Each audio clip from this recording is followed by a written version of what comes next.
नमस्कार दोस्तों, आज हम एक इम्पॉर्टेंट कम्युनिकेबल डिजीज जो कि डिप्थेरिया है इसके बारे में जानेंगे। डिप्थेरिया एक इम्पॉर्टेंट बैक्टीरिया जो कि कॉर्नीबैक्टीरियम डिप्थेरी है इसके थ्रू होता है।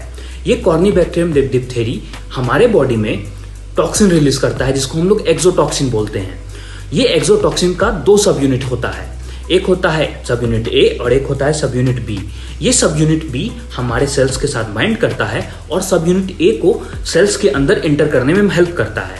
हमारे सेल्स के अंदर एक इलोंगेशन फैक्टर होता है जिसको हम लोग इलोंगेशन फैक्टर 2 बोलते हैं। ये इलोंगेशन फैक्टर 2 हमारे बॉडी में प्रोटीन सिंथेसिस में हेल्प करता है। तो ये कॉर्नीबैक्टीरियम डिप्थेरी जो टॉक्सिन रिलीज किया है जिसमें जो सब यूनिट ए है, ये सब यूनिट ए जाकर के इस इलोंगेशन फैक्टर 2 को इनहिबिट कर देता है और जिसकी वजह से प्रोटीन सिंथेसिस रुक जाता है और हमारा सेल मरने लगता है। अब हम डिप्थेरिया के क्लिनिकल पिक्चर के बारे में जानेंगे। मतलब इन्फेक्शन के साइट के आधार पे डिप्थेरिया 3 तरीके का होता है। एक होता है रिस्पिरेटरी डिप्थेरिया, एक होता है क्यूटेनियस डिप्थेरिया और एक होता है टॉक्सेमिक डिप्थेरिया।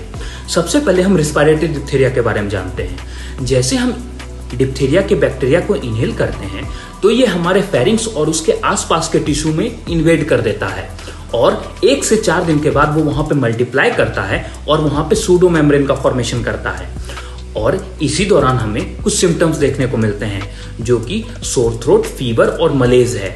अब हम टॉक्सेमिक डिप्थेरिया के बारे में जानेंगे। इस कंडीशन में हमारा जो ब्लड होता है इसमें टॉक्सिन प्रेजेंट होता है डिप्थेरिया का और ये टॉक्सिन हमारे बॉडी में सर्कुलेट करता है। हमारे बॉडी में हार्ट और नर्व्स के पास डिप्थेरिया का टॉक्सिन का रिसेप्टर होता है, तो ये टॉक्सिन जाकर के हार्ट और नर्व्स पे बाइंड करता है। जब ये टॉक्सिन हार्ट पे बाइंड करता है तो ये मायोकार्डाइटिस कराता है जिसकी वजह से हमें कंजेस्टिव हार्ट फेलियर और एरिथमिया देखने को मिलता है।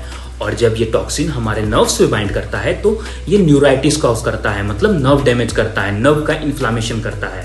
तो इससे हमारे फेरिंग्स और लैरिंग्स के नर्व अफेक्ट हो जाते हैं, साथ ही साथ हमारे ओकुलोमोटर नर्व अफेक्ट हो जाते हैं जिसकी वजह से हमें सिलियरी मसल्स में पैरालिसिस देखने को मिलता है और साथ ही साथ हमारे पेरिफेरल नर्व्स भी अफेक्ट होते हैं जिसकी वजह से हमें पेरिफेरल न्यूराइटिस देखने को मिलता है।